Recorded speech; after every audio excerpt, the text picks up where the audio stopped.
Friends नमस्कार, हरे कृष्णा। मैं राजेश और मैं चार्टर्ड अकाउंटेंट एक बार फिर से स्वागत करता हूं आप लोगों को इस यूट्यूब चैनल में। सेक्शन 12A के रजिस्ट्रेशन के रिगार्डिंग बहुत कंफ्यूजन है मार्केट में। तो आइए आज बात करते हैं कि सेक्शन 12A में कितने टाइप्स के रजिस्ट्रेशन होते हैं, कौन कौन से रजिस्ट्रेशन हैं और कहां पर दिक्कत है। क्योंकि कुछ दिक्कत एनजीओ की तरफ से है, कुछ दिक्कत कंसल्टेंट की तरफ से है और कुछ दिक्कत गवर्नमेंट की तरफ से भी है। आइए समझते हैं उनको।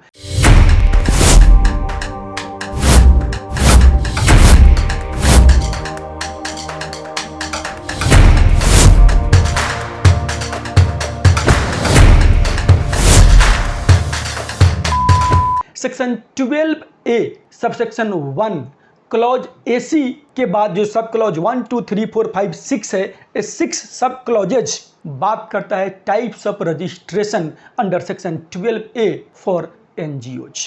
जो सेक्शन 12A के रजिस्ट्रेशन का प्रोसेस है that goes in section 12AB, but section 12A talks about कि आपको अगर सेक्शन 11 का एग्जेम्पशन लेना है तो आपको 12A का रजिस्ट्रेशन कराना अनिवार्य है आपके लिए। अब इसमें क्या है, जो सब क्लॉज 1 है section 12A subsection 1 clause AC sub clause 1 क्या बोलता है कि वैसे ऑर्गेनाइजेशन जिनके पास सेक्शन 12A ATG का रजिस्ट्रेशन पहले था, 12A का रजिस्ट्रेशन पहले था, जो कि परपिचुअल था, जो कि परमानेंट था 1 अप्रैल 21 के पहले, उनको अपने संस्था का री रजिस्टर करना पड़ेगा। यानी उनको अपने संस्था का जो सेक्शन 12A का रजिस्ट्रेशन था उसको पुनः पंजीकरण कराने की जरूरत पड़ी और उसके लिए टाइम दिया गया 30 जून 21 तक का।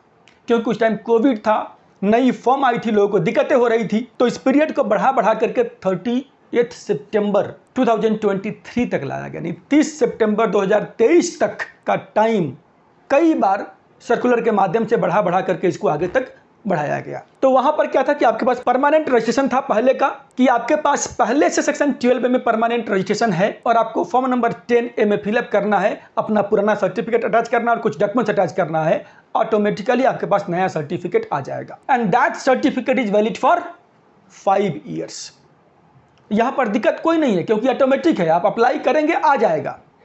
समस्या कहां पर है? समस्या आता है कि अगर आपने इंफॉर्मेशन गलत डाला हुआ है या नहीं डाला हुआ है तो then that comes in the category of specified violations, और इसके ऊपर मैंने एक अलग से वीडियो बनाया हुआ है, वहां पर आप देख सकते हैं।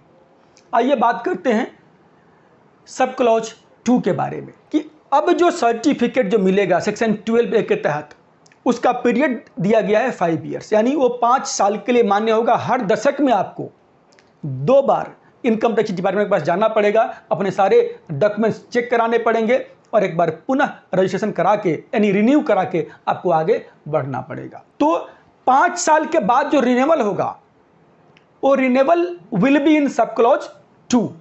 वहां पर फॉर्म नंबर 10AB आपको इस्तेमाल करके सब क्लॉज 2 के अंडर आपको रिन्यूअल करा करके आगे बढ़ना है। Now come latest talk about sub clause 3। वहां पर क्या है कि जिन लोगों को प्रोविजनल मिला है रजिस्ट्रेशन, उनको सब क्लॉज 3 के अंडर में क्या करना पड़ेगा, अपने संस्था के रजिस्ट्रेशन को प्रोविजनल से रेगुलर कराना पड़ेगा। यानी उनको फॉर्म नंबर 10AB में अप्लाई करना पड़ेगा। अप्लाई करके पुनः 5 साल के लिए अपना सर्टिफिकेट को रेगुलराइज करा करके सर्टिफिकेट ले सकते हैं। सो ये तो हो गया आपका प्रोविजनल टू रेगुलर में कन्वर्जन के लिए। आइए बात करते हैं सब क्लॉज 4 के बारे में। Sub clause 4 applies for the cases of section 11(7). वहां पर क्या है कि वहां पर पहले क्या था, सेक्शन 1023C था, 11 था। अब क्या कर दिया गया है कि दोनों में से कोई एक ही इस्तेमाल कर सकते हैं आप। You can take benefit either in 1023C और सेक्शन 11। तो अगर आप 1023C में चले गए हैं और वहां से आपको 11 में आना है, then you can use this sub clause, और इसके लिए आपको फॉर्म नंबर 10AB का इस्तेमाल करना है। क्योंकि लोग फॉर्म नंबर भी सिलेक्ट करने में गलतियां बहुत कर रहे हैं। बहुत लोग तो ऐसे हैं कि 12A है नहीं, ATG अप्लाई कर दिया, सर्टिफिकेट आ गया और अब मरेंगे आगे। सब क्लॉज 5 की बात करते हैं। Sub clause 5 talks about cases where, जहां पर कि आपके संस्था का ऑब्जेक्ट चेंज हुआ है। अगर आपने अपने संस्था के कोई भी ऑब्जेक्ट में चेंजेस किया हुआ है तो वहां पर क्या करना है, वहां पर आपको पुनः पंजीकरण के लिए जाना पड़ेगा। आप पहले ऐसा नहीं था, लेकिन अब क्या है, whenever you change object of your organization you have to apply for registration again और वो आपका दोबारा सर्टिफिकेट आएगा that will valid for 5 years और इसके लिए फॉर्म नंबर आपको 10AB इस्तेमाल करना है। सब क्लॉज 6 बड़ा ही ट्रिकी सेक्शन है, नया आया है फाइनेंस एक्ट 23 से, इस वजह से इसके बारे में पूरे डिटेल में अगले वीडियो में बात करूंगा। तब तक के लिए धन्यवाद, नमस्कार, जय हिंद। और प्लीज़ अभी भी मुझे पता है कि शराब के दुकान पर भीड़ बहुत होती है, शराब के दुकान पर भीड़ बहुत होती है, बेचना नहीं पड़ता है और दूध को बेचने के लिए आवाज़ लगानी पड़ती है।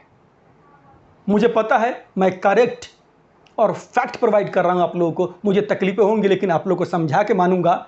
और समझना है तो चैनल सब्सक्राइब कर लीजिए, आने वाला वीडियोज आपके लिए बहुत ही इंपॉर्टेंट होने वाला है। नमस्कार, धन्यवाद, जय हिंद।